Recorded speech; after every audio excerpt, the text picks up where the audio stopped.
अस्सलाम वालेकुम my YouTube friends, कैसे हैं आप सब लोग। आज मैं आपके साथ रेसिपी शेयर करने जा रही हूँ इमली की चटनी की, जो कि चाट में, दही भल्लों में और समोसा में इस्तेमाल होती है। आप बड़ी आसानी से इसको घर में बना सकते हैं। तो चलिए तैयारी स्टार्ट करते हैं। 200 ग्राम मैंने इमली ली है, इसको एक बॉल में डालूंगी और इसमें मैं ऐड करूंगी 2 कप पानी और हाथों की मदद से अच्छी तरह से इमली को इसके सीड से अलग करेंगे। जो इसकी गुठलियाँ होती हैं उससे अलग करेंगे।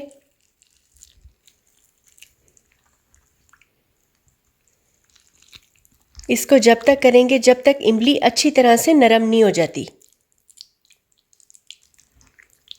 तो देखिए जी गाइस, इमली अच्छी तरह से सॉफ्ट हो गई है। अब हम नेक्स्ट स्टेप करते हैं। एक सॉस पैन लेंगे और अब हम इसमें इमली को छान कर इसका पल्प अलैदा कर लेंगे। थोड़ी थोड़ी करके इसमें डालेंगे।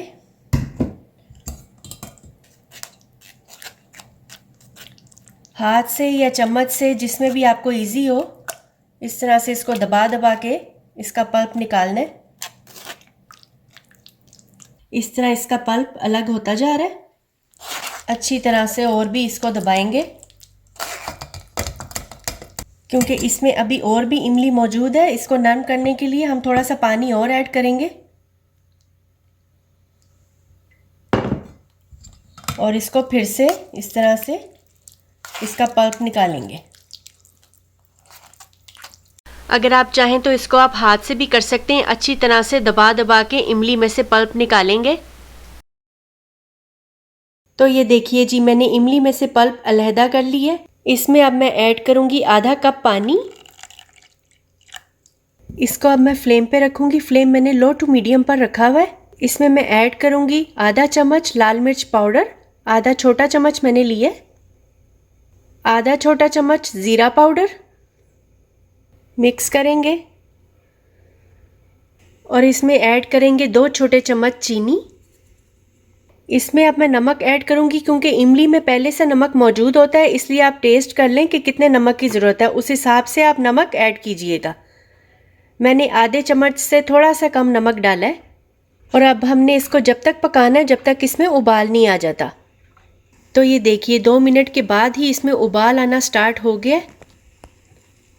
अब आप इसको इतना पकाइए कि ये थोड़ी सी गाढ़ी हो जाए।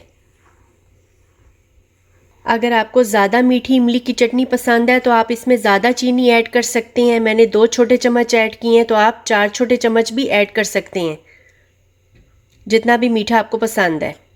आपको जितनी गाढ़ी पसंद है उतना आप इसको पका लेंगे। तो ये देखिए, मुझे इसकी इतनी कंसिस्टेंसी चाहिए, इतनी गाढ़ी मुझे ये चाहिए, क्योंकि ये ठंडी होने के बाद और भी गाढ़ी हो जाती है। तो यहाँ पर मैं इसको एक बाउल में निकाल लूँगी।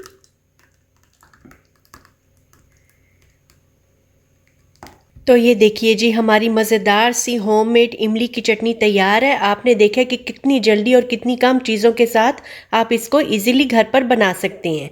बस आपके पास घर पर इमली मौजूद होनी चाहिए, तो इसको बनाने में ज़रा भी टाइम नहीं लगता। अगर आपको मेरी वीडियोस अच्छी लगती हैं तो लाइक किया करें, फ्रेंड्स और फैमिली के साथ शेयर किया करें वीडियोस को। तो चलिए फिर मिलते हैं न्यू रेसिपी के साथ। Thanks for watching. अल्लाह हाफिज़।